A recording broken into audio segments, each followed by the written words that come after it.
Yo, what's up, good people? Welcome to Off the Record Sports, otherwise known as OTR Sports.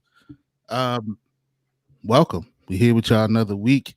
Got a couple of things to discuss, but first, before I move on, I gotta introduce my team, my squad, my homies, my brothers. First, got my brother OTR Quan. Look like he got some Ravens gear on. Or is that the Columbia Ravens? Happy Saturday, folks. It's the Columbia Ravens Okay, squad that I coach. Okay, Columbia Ravens. But shout out to them. Shout out to Columbia Ravens. What are they now? 11U, Quan? 12U. 12U. Champs last year. We here for all the smoke. COVID hated a little bit. But Quan, what's good, man? How you feeling? Man, I'm blessed, man. Feeling well.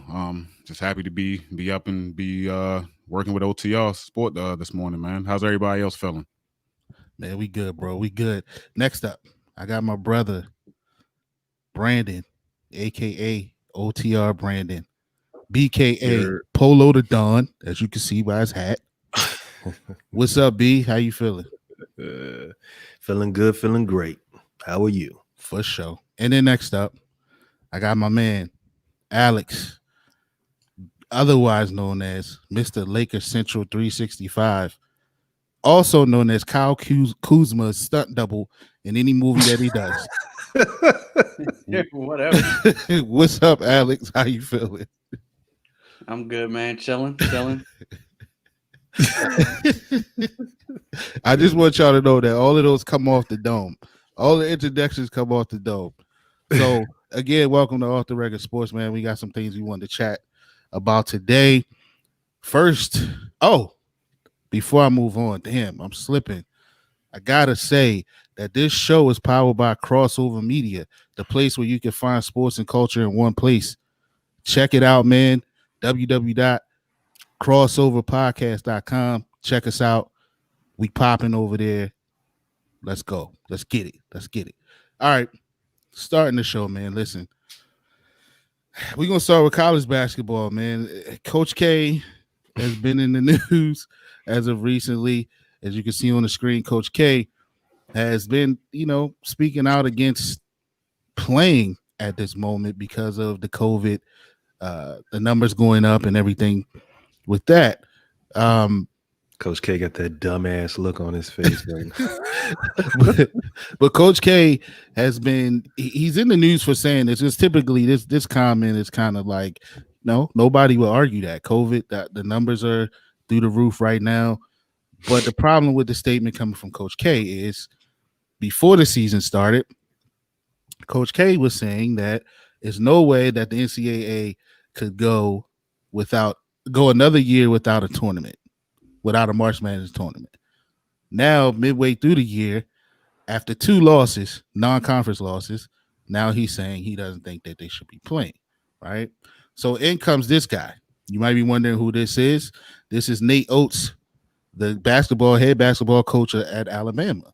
And he has some critical things to say about Coach K's comments.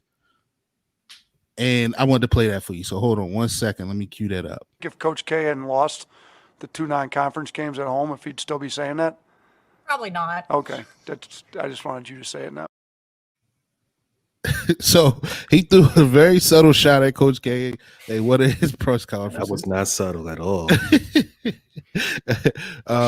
He fired off shots, man, and some people feel like it's warranted. So I wanted to get you guys' opinion on what Nate Oates had to say about Coach K and now not wanting to play or finish out the season. Oh, and let me add that Coach K and Duke Thursday, just canceled the rest of their non-conference schedule.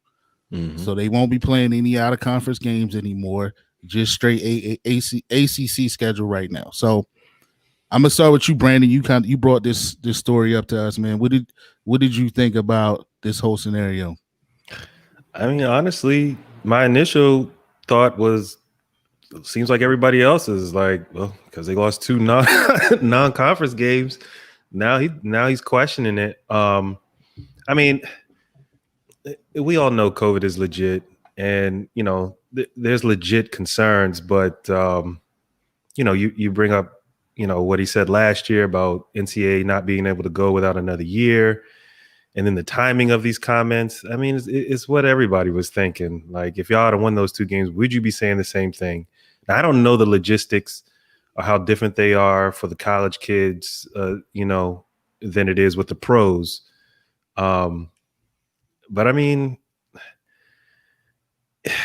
I don't know. It seemed to me like basketball, if there was a sport that could pull it off, it would be basketball. The NBA kind of demonstrated that. Now, I know, like I said, the logistics between college and pro, I don't know the details, but I would assume if you ain't letting no fans coming in and you've got a team of 10, 15 guys, I mean, you should be able to pull it off. But, I don't know. I don't really care either way because I don't watch much college basketball, but I did think that those comments came like, after 2 losses. Okay. Yeah. Okay. I get it now. Batter, what about you, man? Like this comes from, you got some Carolina in your blood. We know Duke is in the crossroads down there. So what do you feel about Coach K coming out saying this? I mean, he's coming from some point, he's looking at it from the COVID perspective. And I mean, Coach K has been winning since the 80s. So it is funny that it would come out about around this time. And I mean, at the end of the day, it's only 2 losses. So, but why would you come out and speak on it literally about this time? Unless you feel away, unless you feel as if that, I mean, it is a big issue and it's something serious. As a coach, you still got to take that into perspective, and you still got to look at it from in hindsight of the safety of the kids. Now, the truth be told, would he say that if he was winning? Nah, he wouldn't say that because winning solves everything, as you can see. And, there's people that are playing and winning games right now and not saying anything COVID related. So may not have said anything if he was in the position the way he was winning. I do want to add that, I mean, I think he realized that this team isn't that good.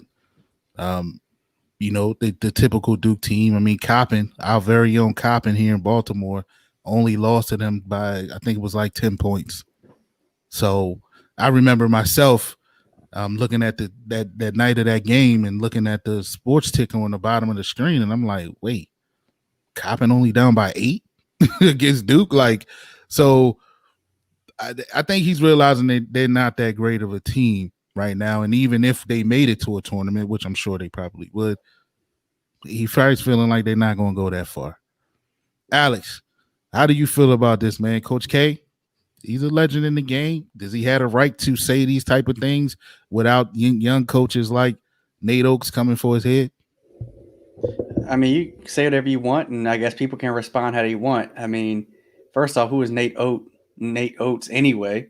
I mean, Alabama's known for football, not basketball, number one. That's true. Number two, maybe this is born out of Duke losing a few games to their non-conference schedule. But regardless of what Coach K's personal motives are, that doesn't negate the fact that COVID is real. And someone has yet to explain to me why non-paid athletes should be playing sports right now. I non-paid athletes. So you can't. They're not paid, but they generate money. Right. Well, right. That's why they're generating money for the universities, which is why they're playing. But the kids aren't getting paid, and so if you have a 10-man roster or 15-man roster, how do you stop one of those kids from going out and partying and getting sick and spreading it to his teammates, or even going around his family and someone in his family having it? Like, Coach K may have said it because he lost a couple non-conference games, but like that then doesn't mean that people should be saying, well, this shit isn't real and these kids should be playing. Frankly, they should not be playing.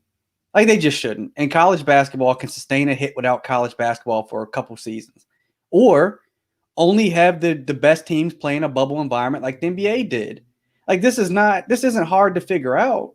So, look, man, like, I don't know how many of those kids have gotten sick with how college is doing things now, but I mean, honestly, do any of you three think they should be playing? Your parents? I don't think so. Like, what's the reason? They're not pros. I think it's tricky. Overall, no, I wouldn't want my child out there, obviously, especially if he's not getting paid. However, if this was if I felt like my child had a legitimate chance to go pro, I mean, this is a lot of the decisions are made based off the film that they create. I mean, without you doing that, your chances of making it are probably significantly lower unless you're like a blue chip athlete. You know, you're one of the known ones, entities coming out. So I think if I was in that situation, I still wouldn't want my child to be more exposed than they need to be. But I think I would be more open to games being played if I thought that they could be played safely. After seeing the NBA season, I would have more confidence as a basketball parent that they could pull this off. Okay, because again, the roster size is not is big. I don't know. I don't know if it's so black and white in that type of situation. But overall, I would say no. I wouldn't want my child playing. I did think it was interesting though. And I'll add this, and I'll shut up.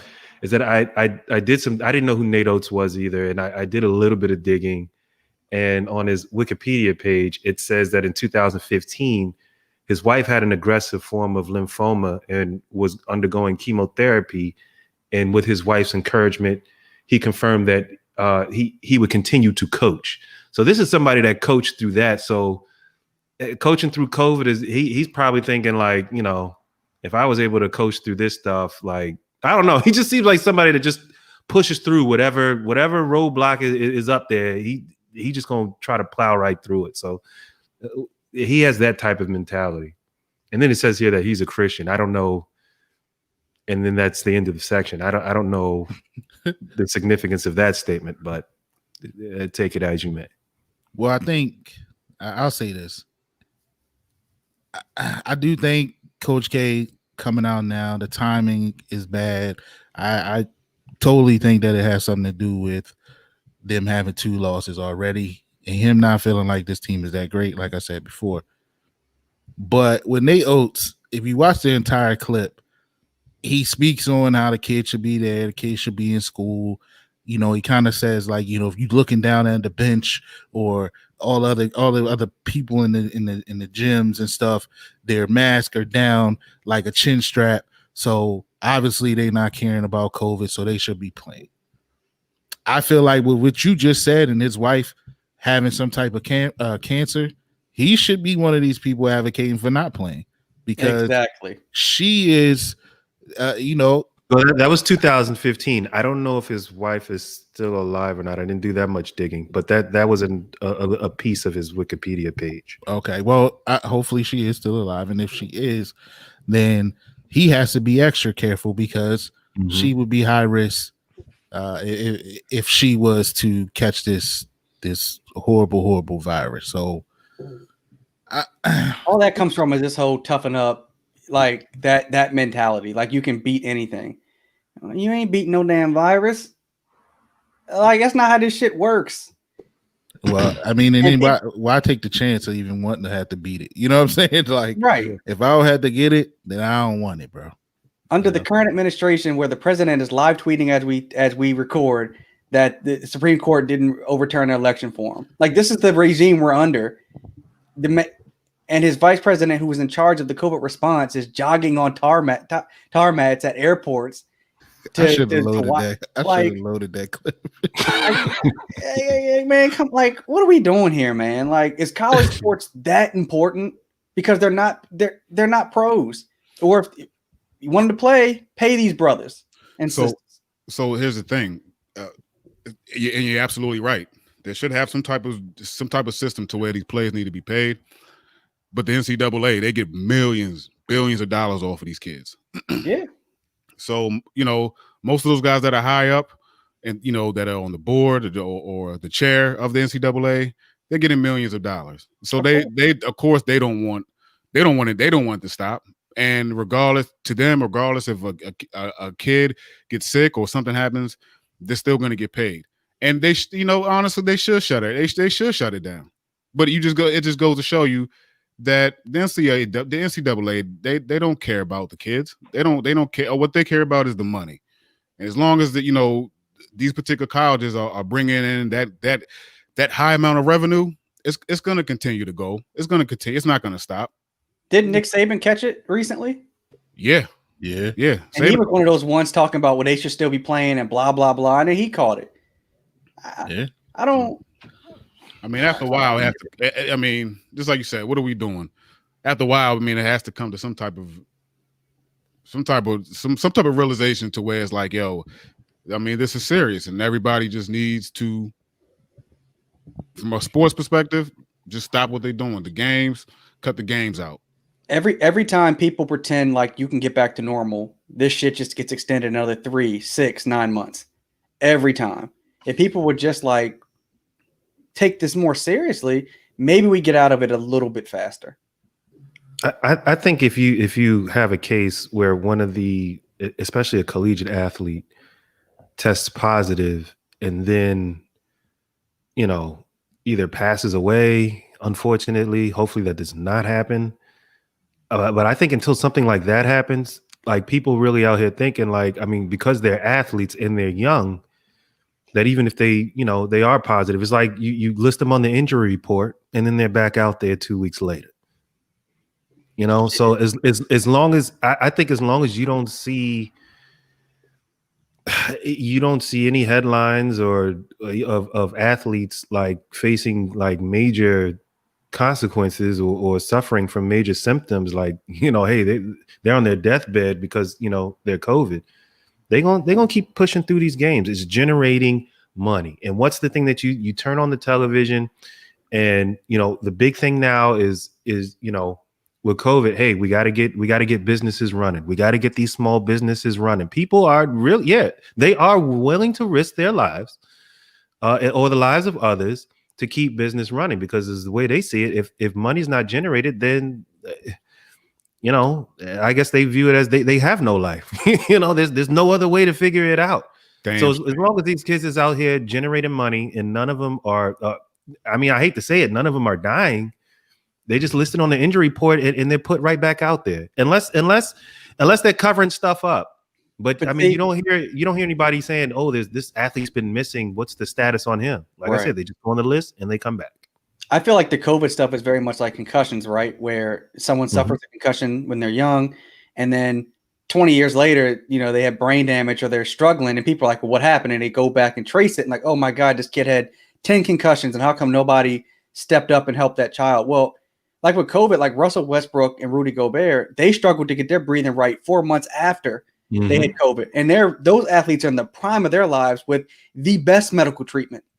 And so I feel like with a lot of this stuff, people who are catching it, young people included, how do we know they won't be dealing with these issues when they're 35, 40, 45, 50 that resulted from COVID? We don't know because, well, this shit just came out of nowhere as far as we're concerned. So I think people are being a little lackadaisical with how they view business over health.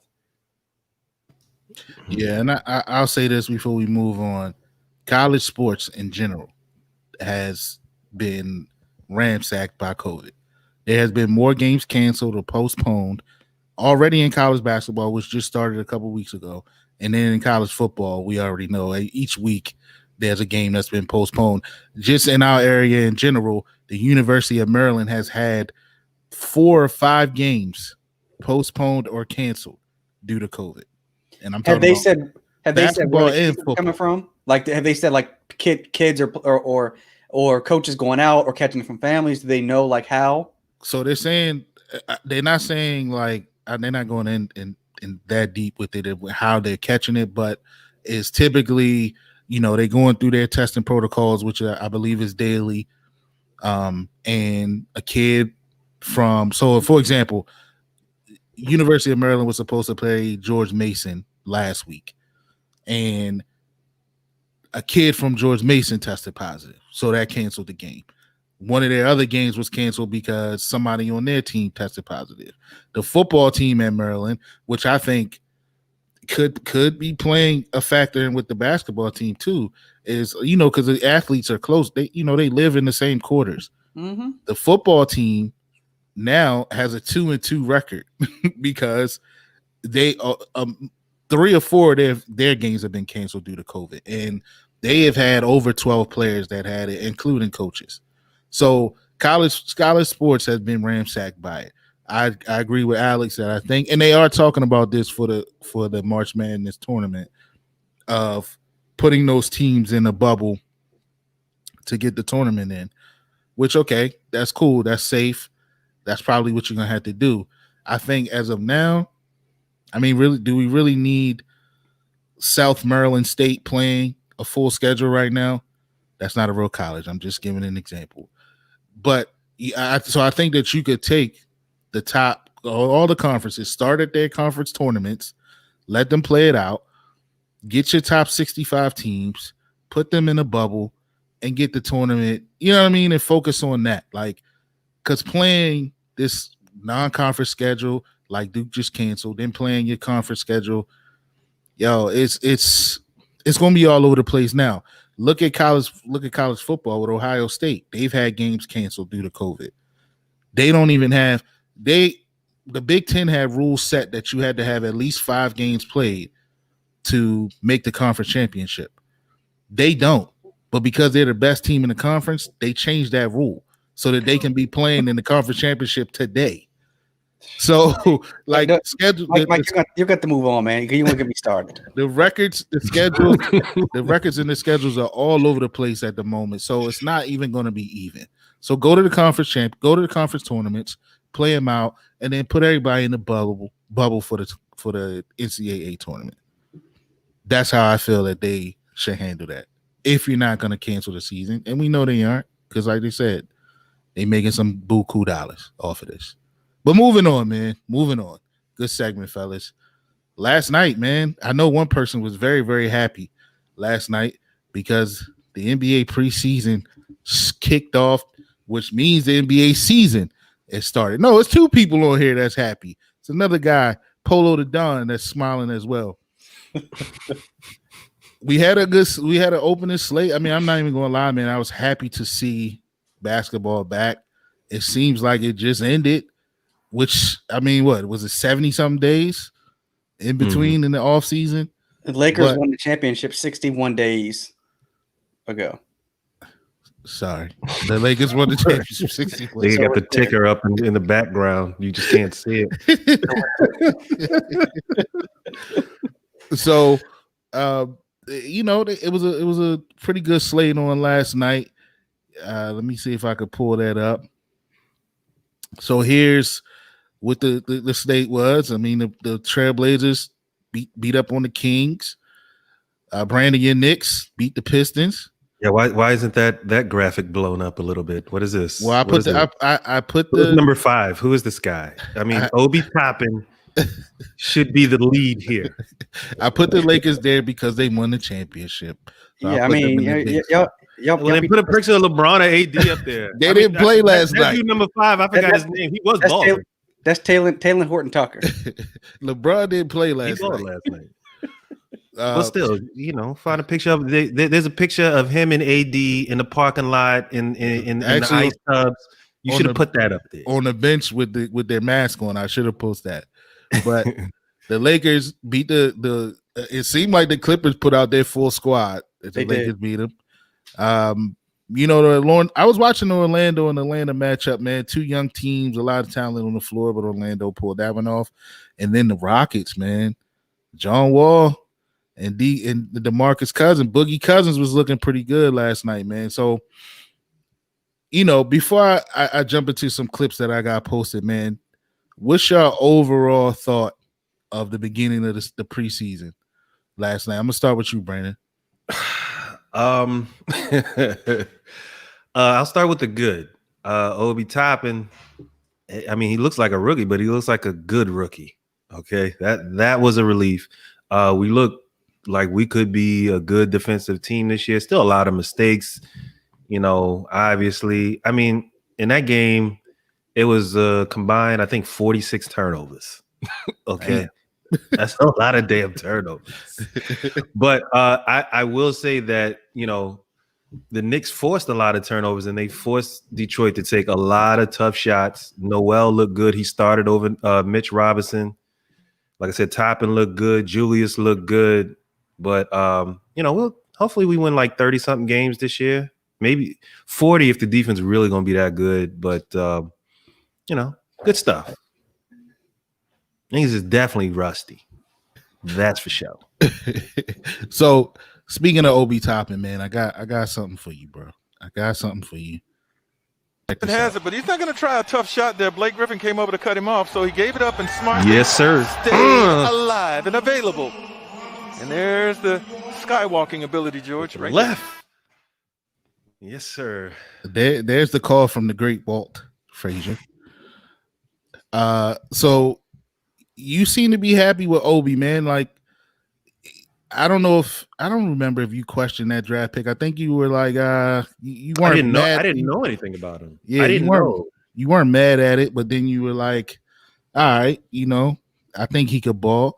So I know you said 46 turnovers and all of that stuff, but ultimately you're happy with what you saw from the young Knicks.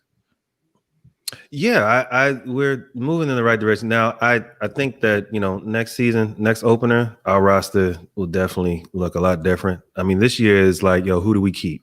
Who do we keep around our pillars? So it's going to look different next year. I can't wait to see us 2 years from now. All right, in the next clip, I got something for Mr. Lakers Central. Devontae Kaycock, Alex Caruso, and Kostas Antetokounmpo. Same five that finished the quarter. Off good fake by Horton Tucker. THT. Yeah, Frank Vogel's been singing his praises on the Zooms that we've been having after practice. And I just asked him simply, hey, who looks good to you? And he brought up THT unprompted as he gets an assist here. Alex, man, tell us about THT, man. Like, is he gonna get some minutes on this team? Like, I know that he's a big name amongst the Laker fan base. He showed out well. He started last night. How's he fit this team, man? He's got a ways to go. I mean, Lakers fans are super excited about him, but he's 20 years old. He's young. He signed the clutch. The Frank Vogel and the Lakers coaching staff believe in this kid, so I think he's got a bright future. He balled last night, 19 points, 9 rebounds, 4 assists, 3 steals, played 37 minutes. I mean, he played well. He could have shot the ball better, but, I don't want to nitpick young boy. The Clippers rolled out their starters and played their starters the entire first half, and he played well against them. Kuz had 18 and 5. Trez had 13 and 12. Like, for the Lakers, to beat the Clippers without Anthony Davis and LeBron, and the Clippers to roll out their main guys, that sends a message to the rest of the NBA. All right, it's preseason, B. Right. But Talen Horton-Tucker, man, he's got a bright future. He's a good kid. He might play 5 or 10 minutes a game this season. He played well in the playoffs when we put him in against the Rockets. He shook James Harden a couple times, but he's young. He's got like a 7'4" wingspan, 6'7". He's a bad boy. Yeah, man. In that clip, it looked like he went at PG right there. Yeah, he had him on skates. It was also the internet was buzzing about PG's cornrows last night, but his ends were kind of short. But I'm not going to roast a brother or OTR Sport like that. But Quan, now this ain't your team, man, but this is one of your favorite players. So sit back and watch this clip, brother. The start here in the second half. You're just watching Daniel House to start. Wall sets up Cousins. That's a 3. Yeah, you got to get out to him. Man, I know you hated to see him lead the Wizards, Quan. I know he a Carolina boy, but John Wall looked pretty good last night. He looked explosive. Boogie Cousins looked healthy. They balled out, man. I know it's the preseason, man, but how do you feel about how John Wall and his new Rockets team look? I mean, good. It's great to see him out there playing. It's great to see him out there doing what he knows best and getting back to, the basics of basketball. It looks as if that he was enjoying himself. It's like he has his feet under him.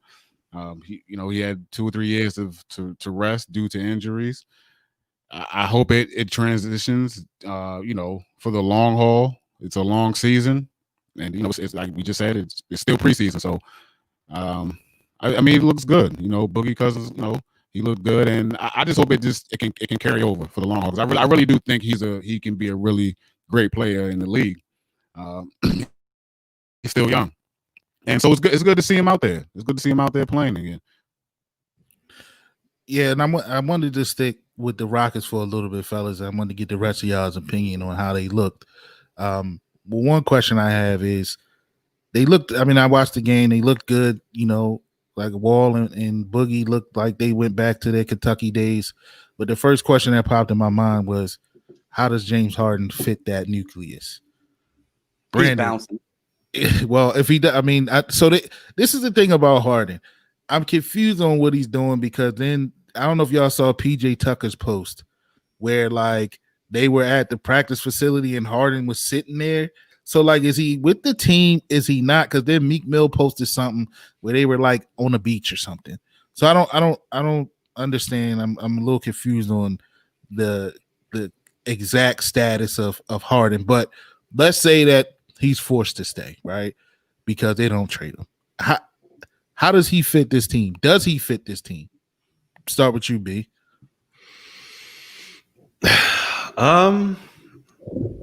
Yeah, I suppose so. I mean, we haven't seen much out of him except one preseason game and a couple of highlights. But I mean, to be honest with you, like I said this before, like Houston still has a good roster. I mean, I understand Harden, if he wants to leave, he wants to leave for the Nets because he thinks he has a better chance of winning a championship there. I get that. But I mean, Houston doesn't have a bad roster, and really, if they get off to a slow start, man, I would kind of blame James Harden at this point. Like you causing all the distraction. You should be focused. You should be trying to build with this team. Steven Jackson called him out, said a real one would try to make this black coach look good. Go in there. You still have talent. Go in there and do your thing. But if hey, you want to go to the Nets, go to the Nets, bro. But you've got a roster. So if you really that guy, if you really a top 5 player in the NBA, you should be able to take this roster and compete. If Kawhi could do it in Toronto with that roster, you should be able to do this with the Houston roster. That's the way I see it. That's an interesting point. Alex, what do you think, man? Like, I mean, I think it looks like Wall is he's a ball pounder, and so is Harden. The difference, though, that worked with when CP3 was there, CP3 could shoot. Wall's jumper isn't as good as CP3. So if he isn't traded and he has to play with this team, do you think he fits with Wall and Boogie in that new constructed Rockets roster? I mean, I think he could fit. I mean, if Wall and DeMarcus return to their all-star levels, then you've got 3 all-stars on your team. So you make it work. But I said to someone this morning, DeMarcus Cousins and John Walker both average 20 and 10 apiece, and Harden still is going to want out. You don't want to be in Houston. And PJ Tucker, he's upset that he hasn't gotten a contract extension, so he hasn't actually reported to the team yet either. So that picture may not have actually been at the facility. Okay. He's supposed to report today, but he didn't show up when they first opened training camp. So there's a lot of stuff at going on in Houston, man. But I'm glad that John Wall looked good. I'm glad DeMarcus looked good. And I mean, if he stays on the team and he starts the season there, every single day that media is going to be asking him about, does he want to be there or not? And I don't know if he wants to deal with that. I don't know if the Rockets want to deal with that. I don't know if Steven Silas should have to deal with that, right? Because I agree with what Brandon said and what Steven Jackson said. Make this black coach look good because they don't get a lot of second opportunities. And you guys know I had mentioned that as one of my issues with Steven Silas even taking this job, that it was going to be a dumpster fire. And when shit went down the toilet, he would probably end up catching some flack for that down the road. So, but Harden wants to be in Brooklyn or Philly, man. He wants to be playing for the 2 people who let him do whatever he wants. And D'Antoni in Brooklyn, I know he's not the head coach, but he's still there. Nash is probably going to rely on him heavily. Or Morian in Brooklyn. Those 2 guys will let Harden do whatever he wants. Him saying he wants to go to Miami, that's horseshit, because Pat Riley's not going to let him out there at the strip clubs in Miami doing whatever he wants. He's going to make sure that Pat Riley's known for like measuring body fat. And I know Dayu used to say, shout out to the Wallace way, that Paul Pierce was the best overweight player we'd ever seen. Well, James Harden looks like the best overweight player I've ever seen now. And he doesn't want to go to Milwaukee. I mean, Milwaukee, come on. It just sounds like he wants to go to one of two places, and he wants to get out the West because he has no chance to win in the West. Charles Barkley? I think Charles Barkley would be the best overweight player I've ever seen. But anyway, go ahead. Round, mound, and rebound. That is true. Yeah, I thought the Milwaukee mention was interesting. I was telling the coworker, like, listen, bro, he go to Milwaukee, he's on the first thing smoking as soon as that contract is up because he's not going to sign an extension to be in Milwaukee. But Alex, I wanted to ask you before we moved on. So it was some rumbles that Harden wanted out ever since Silas. As soon as Silas got the job, were you surprised to hear that? And is it like what's that all about? I thought that he was a fan of Stephen Silas. Stephen Silas, he was on the bench in Dallas. A lot of Harden's game is similar to Luka's. I mean, they're not exactly the same, but there's some similarities. The offense Dallas runs is almost the same offense that Houston ran, except it's not as predictable. So you would think it'd be a good fit, but like I said before, man, I think that Stephen Silas is going to try to set up, accountability because he knows as a black coach, like if this goes wrong, I'm probably going to be the one getting blamed. So I think he's trying to set up a structure. And James Harden, since he's been in Houston, hasn't had any structure. He's done whatever he want. They built a team around him as he's seen fit, from Chris Paul to Russell Westbrook to Dwight Howard. They bring in guys to not having nobody over 6'5" on the roster. They have done whatever James Harden has wanted. And so he wants to go to Brooklyn or Philly, where the two guys that allowed him to do whatever he wanted in Houston are in charge of those two respective franchises. And that's why everything else is smoke and mirrors. That's where he wants to go. Interesting situation. Quan, close out this Rocket situation, man. What you think? Yeah, I mean, you got to get him out of there. And he's regardless of how he plays and how many points he scores, his attitude isn't there. Mm-hmm. And if you got a player like that who has an ego and doesn't have the proper attitude of what's going on with the regime now, you got to get him out of there because it's not going to get any better. And I'm not saying that from a personal standpoint or if he's going to, have, situations with, the other three stars. I'm just talking about when it comes to the overall chemistry, you're going to have to gut that out. And we'll send him wherever he wants to go, or whatever you can get from him for him. Now, obviously, he's one of the best in the league, so you're going to get something good for him. But you got to get him out of there with John Wall and Boogie Cousins and the rest of them because they're in a rebuilding process. And anytime you're in a rebuilding process, if you have someone that's kind of teetering the fence, he has to go. Anything when it comes to an egotistical standpoint that they're not on the same page, they got to go. I don't care how good he is. I don't care how many points he can score. You got to get him out of there. So, because you're going through the rebuilding process. So go through the rebuilding process, gut out everything that you need to gut out, and, start fresh. And you can, like I said, it's preseason, but it's just one game. It seems like you may have something with John Wall and Boogie Cousins, but only time will tell. So, Quan, let me ask you one final question on this. Do you agree with Steve Jackson that that Harden is a rapper groupie? Oh yeah. He definitely is. He's definitely a groupie. He's great at basketball, but you could tell. He has a life outside of basketball, which a lot of them do. But look, if you're trying to win games, you're trying to win. So you want everybody to kind of be on the same page. And look, I kind of take it back to the Michael Jordan documentary, the Save the Last Dance. When they lost that game, when they lost that last game and they came back, everybody was on board. Maybe except for Dennis. Dennis was a little bit kind of, you kind of had to let him do his own thing, but once he was on, he was on. It's kind of like maybe like this situation a little bit. But at the end of the day, man, you got to get out. You got to go out there and play ball. You got to have the best five out there that that you can build with. And if he isn't one of them, got to go. He did give Lil Baby a $300,000 gift, and I love y'all like true brothers. And if I had it, Yeah, I mean, I don't know about that, but he does come off like a rapper. That's what I'm saying. This is what I mean though. When you're in the rebuilding process, like you don't got time for that. Like you don't got time for the outside entities and what you're trying to do. And I just think that him being there, it's just going to be a distraction. It's going to be more of a distraction. Yeah. Hey, let me tell you what. The moment he gets seen at the strip clubs with like rappers and all that with no mask on, the moment that dude shows up with COVID or something on the Rockets, people are they're gonna come for him, man.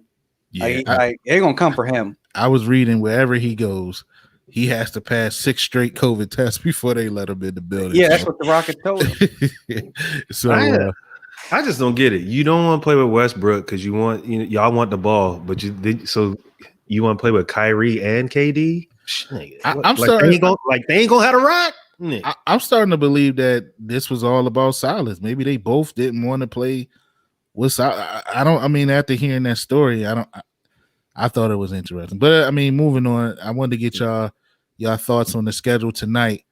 I don't know if we can see it all. There is any of these games that catch your eye that you want to peep out for the night? Phoenix is a good one. I want to see Phoenix. Milwaukee. I want to see Golden State. I want to see Charlotte.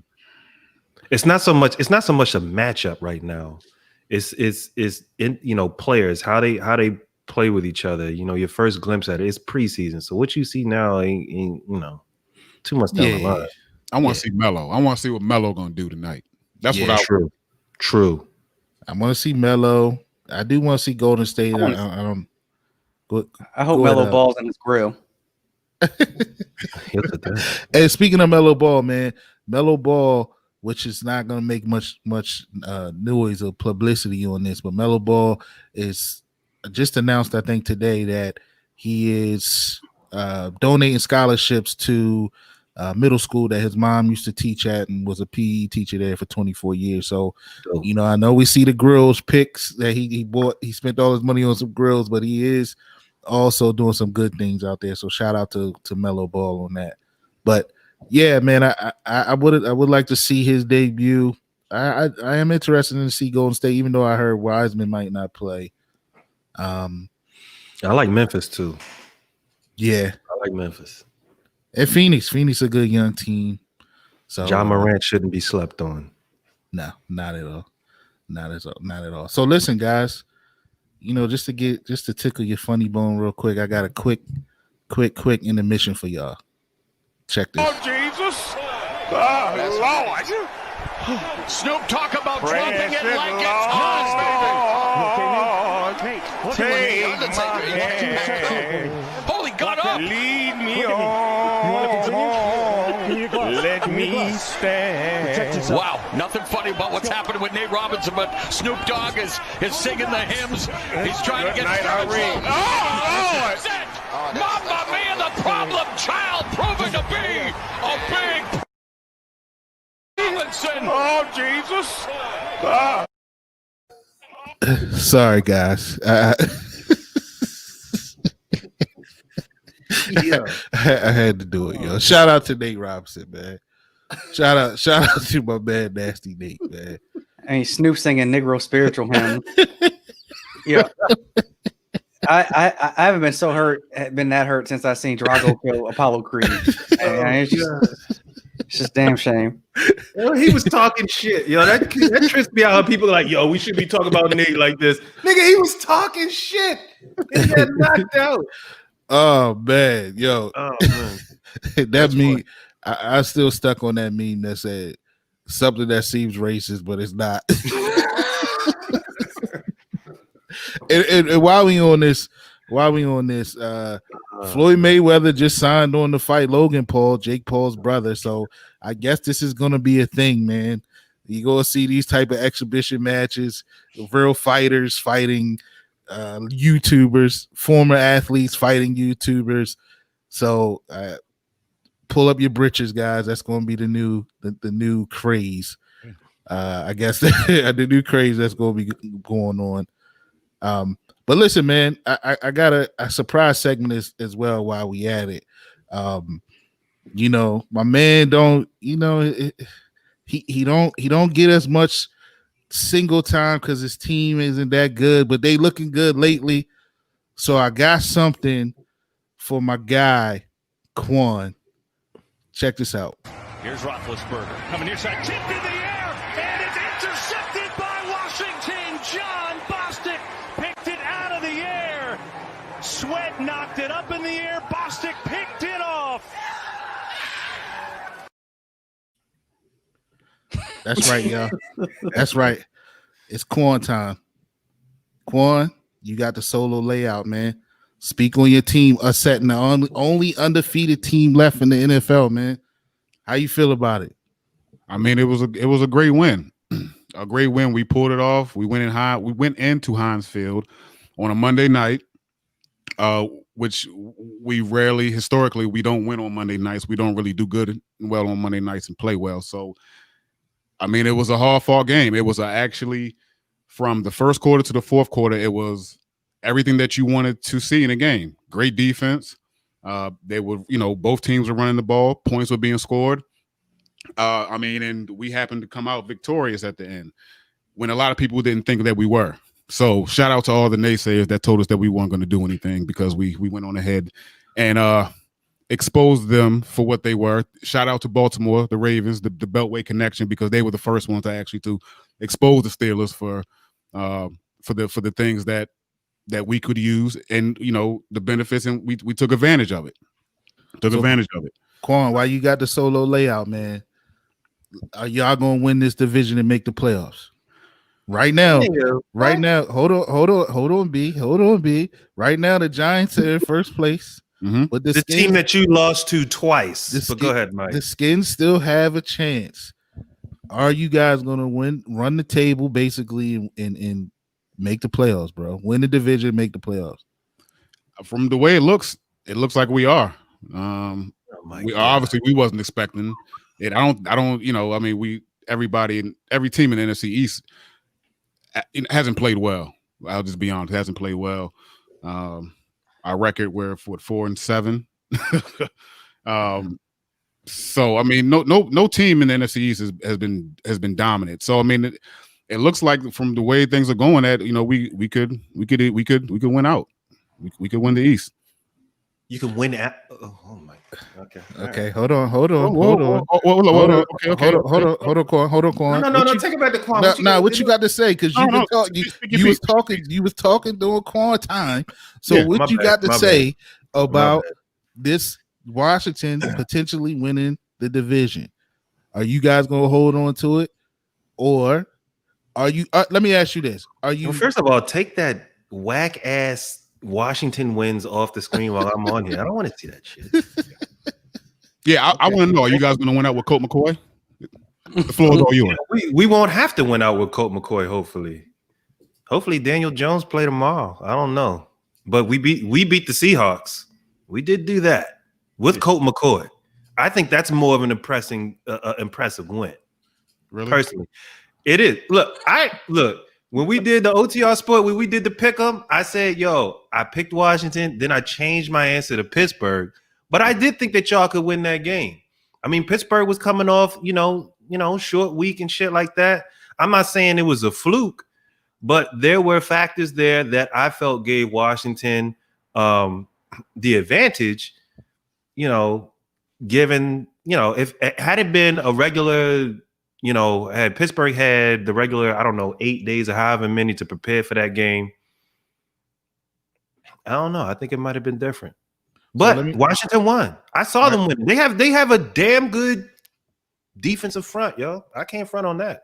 So let me put this. Let me ask y'all this.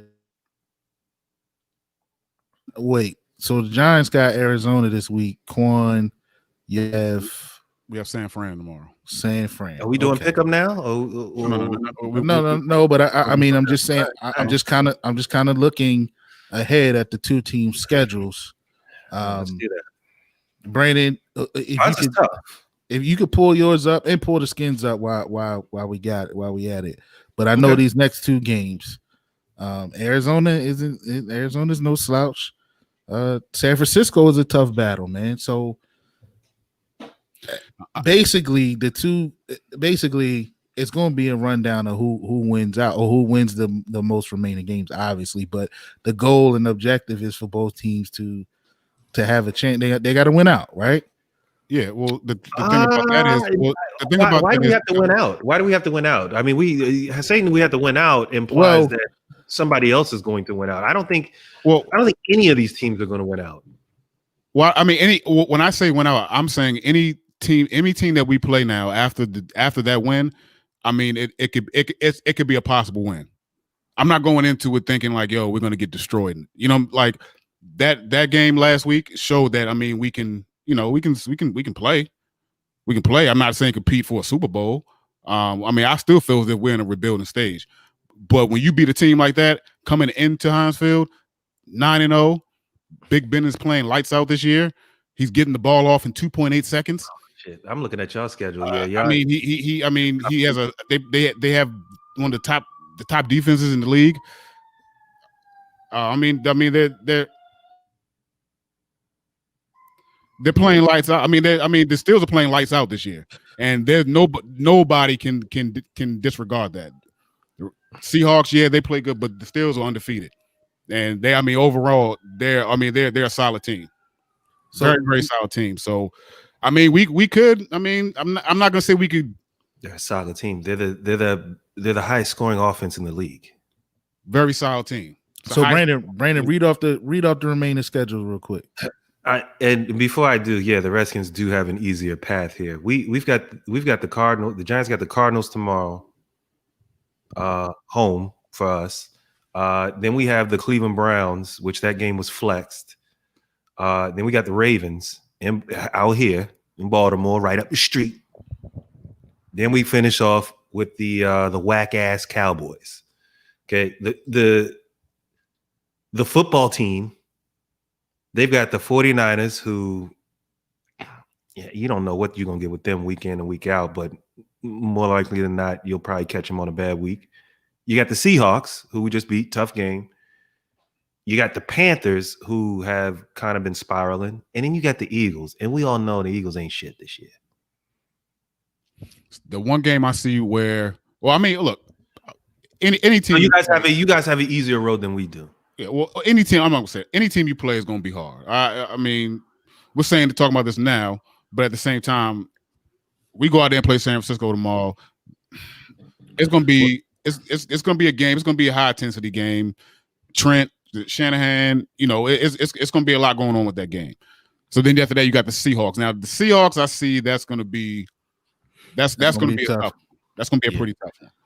So pretty much Washington got to win out to be safe, right? And then hope for a loss or two from the Giants, because I mean both of you guys are 5-7, but the Giants hold the tiebreaker because they won the two matchups.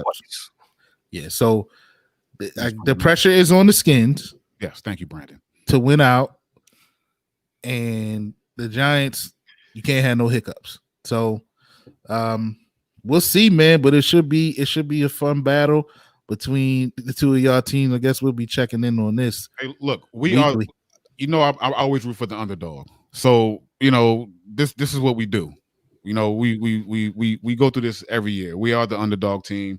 It's great to see an underdog come out and win some games. And like I said, I don't really, the fan in me, I didn't expect us to actually compete, to actually be in this position. I'll be honest, because we still have some things that we got to do as far as player personnel.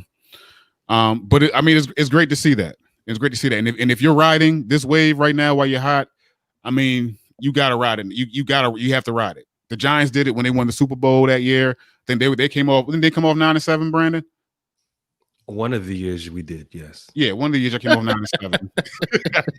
Thank you for that, Brandon. Yes.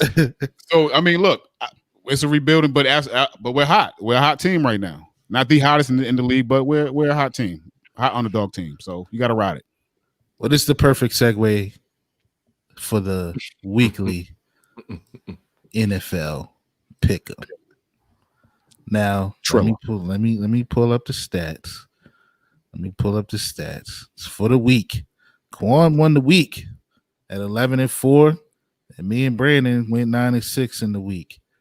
Quan gained some ground because he needed a week like that, but he's still pulling up the rear. Brandon's still in the lead. He got the 3-game lead over myself in second place.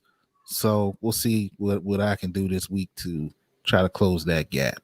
Y'all might close the gap this week. I don't feel too confident in my picks this week. So guys, we're gonna start.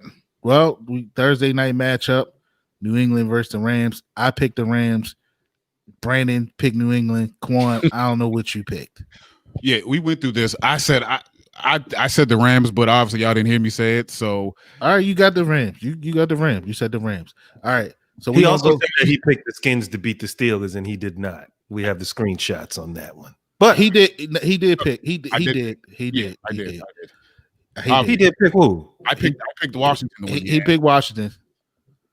Listen, I'll say this. I don't know what he said on wax, but on his when you asked us to send you our picks, it does say that he picked Washington over the Steelers.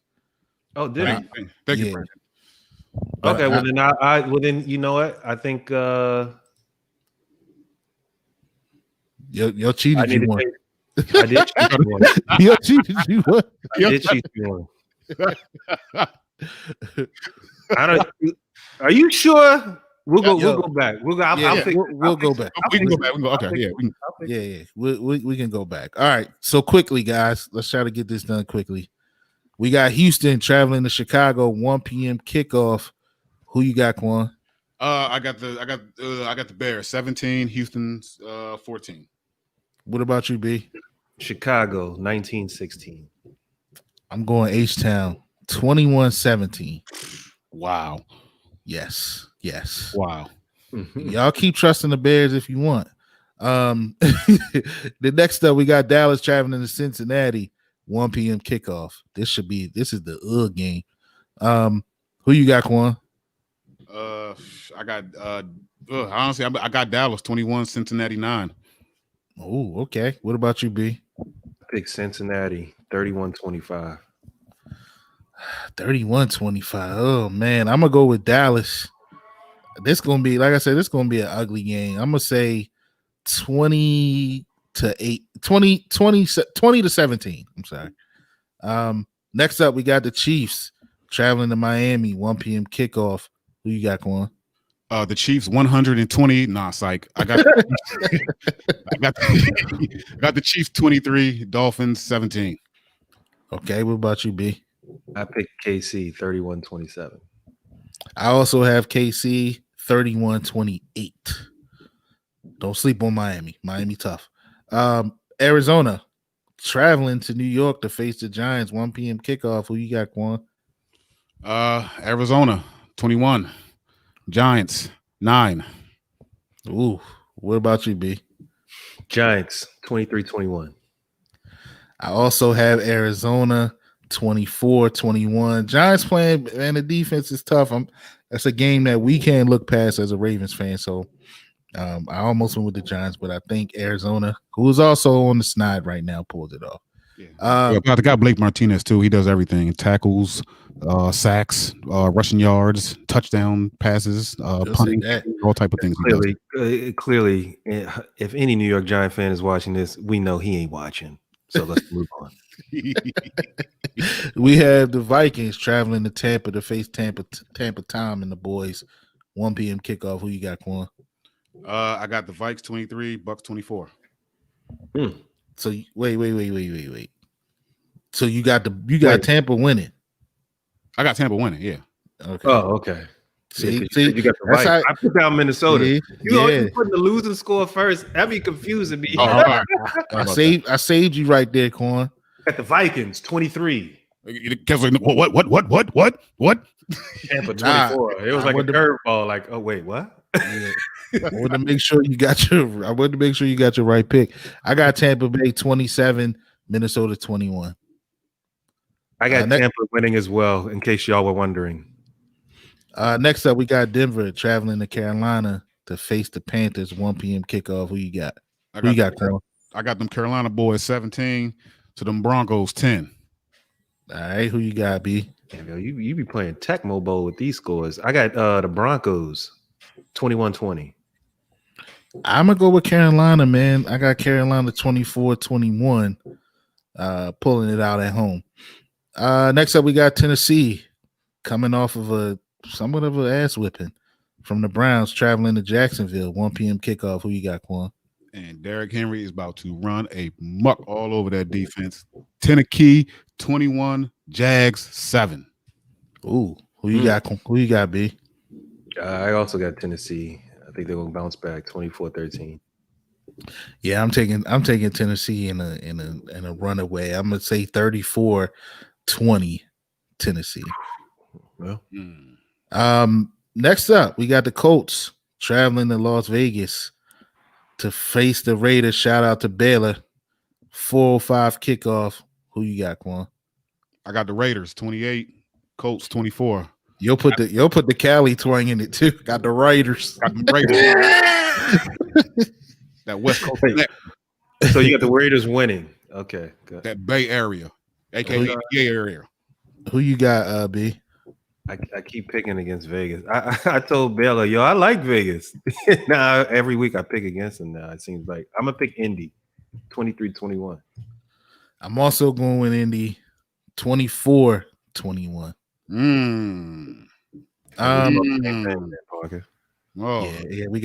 Yeah, we need some differences on this thing. We got the Jets traveling to Seattle 4:05 kickoff. Who you got, Quan? Layup. Seattle 23, Jets 7. Who you got, B?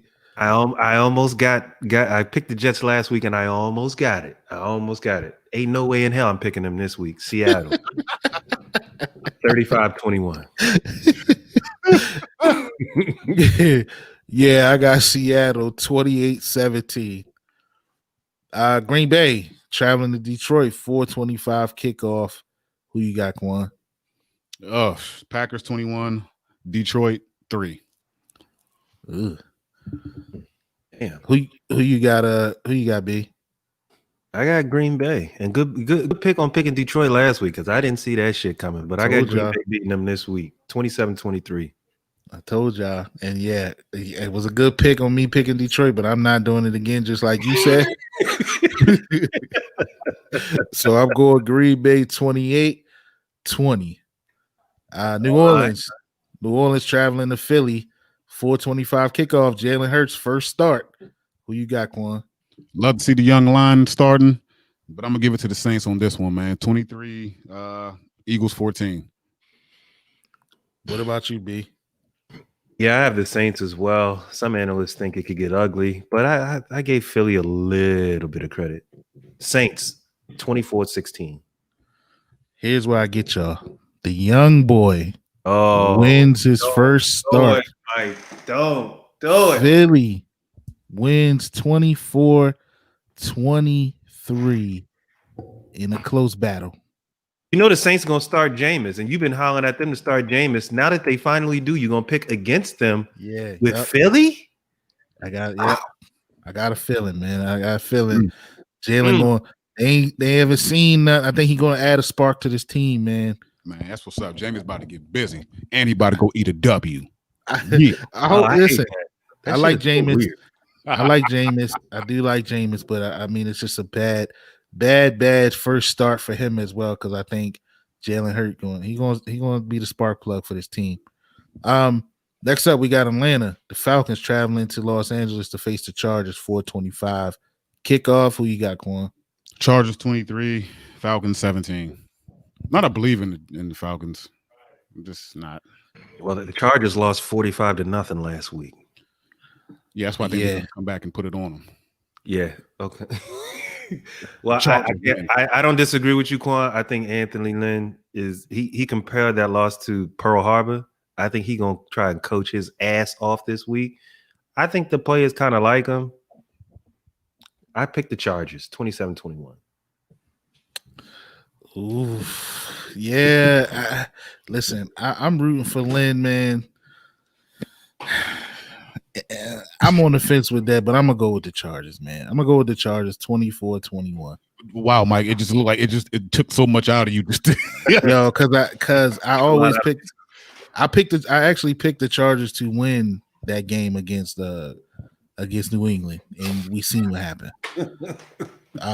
Next up, man, we got Washington traveling to San Francisco 425. Well, actually Arizona, because they can't play in San Francisco. So who you got, Quan? This is gonna be a hard one, man. It's gonna be a battle. It's gonna be intense. I got Washington going out and winning 17 to the Niners 14. What about you, B? I'm hoping this is a bad week for Pick'em, and this is the game that this is one of the games that I get wrong. But I also picked Washington 21-17. And again, this is where I get y'all, man. Shout out to my man Akeem. I got the Niners pulling this one off in an ugly, ugly battle. Yeah. But I got this one being 21-20. Skins gonna fight. Football team gonna fight. But I think the 49ers pull this one out. Akeem, shout out to you, homie. And then the Sunday night game got the Steelers, who cool Corn, your team just beat, traveling to Buffalo. This is a tough game at 8:20. Who you got, B? Corn, I'm sorry. It's man. Since we did work, since Snooki did work on the Steelers, going into a situation with the Bills, it's gonna be a hard game for them to win that, man. I got the Bills winning 21, Steelers 13. What about you, B? I went Buffalo as well, 28-27. Yeah, we all going Buffalo on this one, I think. And watch they come out like Willie Lump, you know. But I got Buffalo 24-21, and Steelers losing the 2 games in a row. And then, of course, Monday night, we got the Baltimore Ravens traveling to Cleveland, who's hot right now, to take on the Browns. Who you got, Quan? This hurts my heart right here, man. I can't believe I'm going against the squad. But I'm gonna go with the Browns, man. They have the number one rushing attack in the league, and it's hard to stop them, man. And Baltimore, they look good, but at the same time, they're going through some things, and it's the home squad. So I'm going with the Browns 21, Ravens 10. Ooh. 10. Ooh. Sorry, I'm sorry. Yeah, I'll be playing tap mode with this shit, yeah. Brandon, who you got? I need Baltimore to beat up on Cleveland. I need y'all to physically beat up on them. The score, I got Baltimore winning 24-20, but I need this to be a physical ass game because the Giants play Cleveland next week. So I need y'all to beat up on them. I'm definitely going Baltimore. It won't be the week 1 score of 38-6 when Cleveland came to Baltimore, but fuck it. Baltimore will put up 31 points. Ooh. And Cleveland will put up 21. Baltimore will show that they're back in a big win on the road in Cleveland. So y'all sound like football fans now. Football fans. Give me the Ravens. We need this one. Well, that was the pick'em, guys. That was the pick'em, and that was what we call the show. That's the show. I'm gonna bring my man Alex in here. Bring him back in here. He was chilling backstage. Quan, any words in closing before we go?